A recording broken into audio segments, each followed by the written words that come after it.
Today, I'm going to the Mille Miglia Museum because they're hosting a car event named Brescia Supercars. So I thought it would be a good idea to talk to you about how to get better at automotive photography.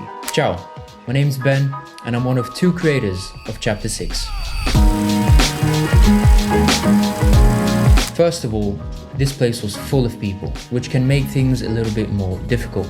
But it's also a great way to test your patience. This brings me to my tip number 1. Not forgetting to add a human element to your car photography. Having someone or more people in the frame interact with the car you're shooting tells more of a story of either the car or the person. And this makes the picture more interesting. Here are a few examples where I leave the people in the shot instead of waiting for them to leave. With this tip in mind, what I like to do is actually stay behind the crowd and shoot through them, using the people as my natural framing of the subject, in this case, the car. As you can already guess, tip number 2 is about framing the car with whatever is around you. So instead of just shooting the car dead on, try finding people or something in the foreground. This adds depth and a point of focus. Just like these pictures, they're more unique and have more of a context to the overall shoot.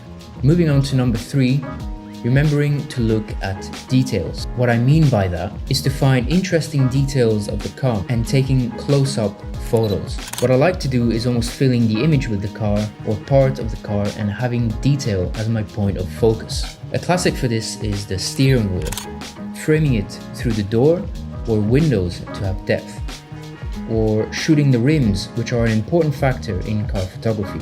I've heard a lot of photographers saying to shoot with a polarizer filter on your lens, which, in case you don't know what it does, it removes reflections from windows, windshields, or in general shiny areas, and also can add some contrast and color to the raw image. I don't use this filter because I actually like the reflections and I like working around them. I like to try and find a solution by using them. Just like here, where the reflection adds an interesting element to the subject. Tip number 4 is not always shooting at eye level. Don't be afraid to get your knees dirty and getting down low to capture from an interesting angle. This is basically called a hero shot, meaning putting the subject, in case the car, on a pedestal. The low angle is always an interesting perspective that not many people see. My final tip is how you edit your pictures. We've all done this mistake of oversaturating your colors or even desaturating them completely, making the picture confusing. Boosting up the clarity is also a no-go, as it makes the picture muddy and amateurish. With all means, you have to go through all these phases. Like me, I've gone through them as well, in order to find your style. What I like to do is to keep the essential colors as they are, but heavily work on the basic, the grading, and the masking panel. This is where you transform your photos in whatever unique style and mood you wish for.